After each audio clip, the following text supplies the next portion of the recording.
We got another scenario here. My credentials are not working. I'm not able to RDP into this particular machine. Maybe the wrong credentials I knew, or I forgot my credentials. This old portal, and I said we have a new portal called as ARM portal. You can see that I have my cloud, I have my virtual machine created, and the storage account having the VHD is this one. So I said we have the compute power and we have a VHD sitting on the storage account, and the name would be like someone did something like default names which would be given by Azure. And the Azure which every virtual machine in the older portal would be a part of, like if we are creating with the older portal or the classic portal, will have a cloud service attached to it as a container. So let's go and go to our Azure guy, the VM, and you can see you can reset your remote access or remote access credentials. Let's try resetting my credentials from the portal directly from the new portal.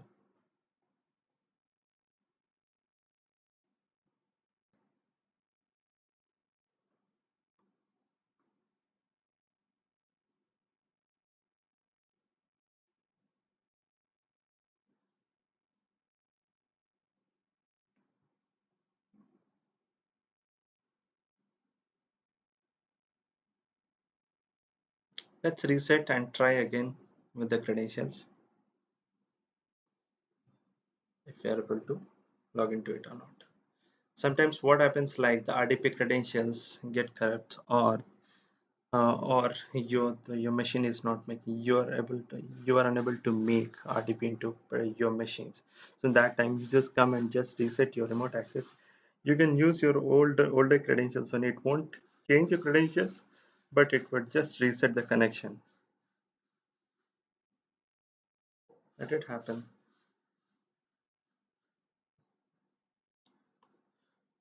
In the meantime, let's see what exactly in the so in the older portal we have only the four sections, like images, disks, go inside it. We have endpoints, configure, monitor, but in the newer portal we have more. We can diagnose and solve problems if we have certain issues with our virtual machines, or we can give access control to any other user. We can add any other user to it. Like if you have your junior who gonna manage or install application on top of it, or you have your IT team who will install some security patches, you can add them, add the group, add the user, and then you can give a contributor or owner access to it. You have various roles also as well, which you can like create, like owner, contributor, reader, or everything. So which each of these roles actually mentions what exactly or what level of access or what changes you can make on this particular virtual machine. We'll talk about availability set. We have disks here. So this is the VHD which is stored in the Azure storage, which we talked about. And these are the endpoints, the RDP points, and the partial points, and the IP address sections. So this is the dynamic IP or the DIP via which we are getting connected, or the DNS IP. And this is a private IP. If you want to make, if you want doesn't want to allow outside people to RDP into it, you just or the calls to be made from your internal teams, and you can use your private IP to log into your instance.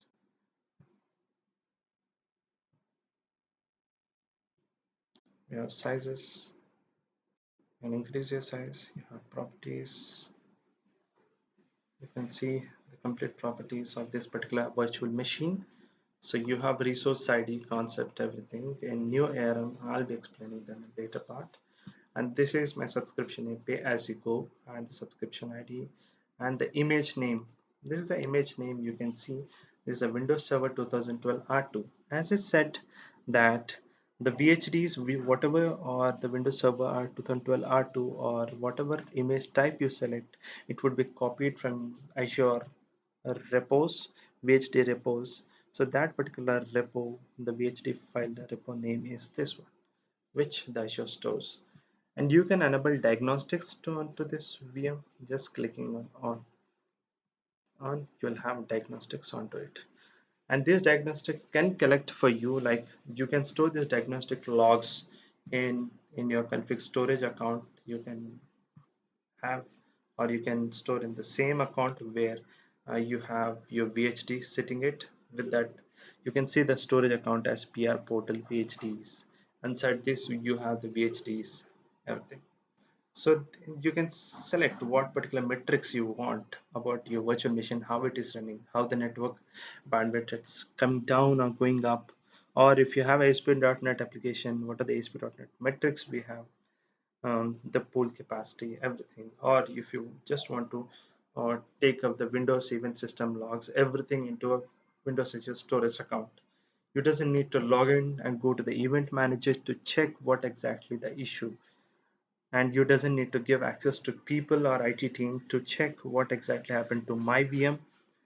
And as a dev, you can just provide this logs from your storage account. You can give a storage account the files from the storage account to your IT team, and IT team will analyze and get back to you. You can set up alert rules which says that, like, if your VM is going down, like the compute power had come down, like your VM sits on top of a host server having other adjacent VMs, like you have other adjacent VMs as well. Let me show you that.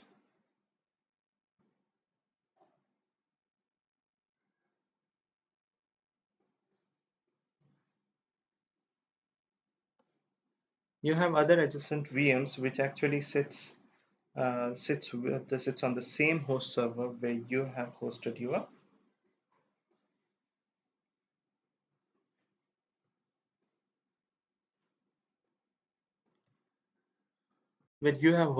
services,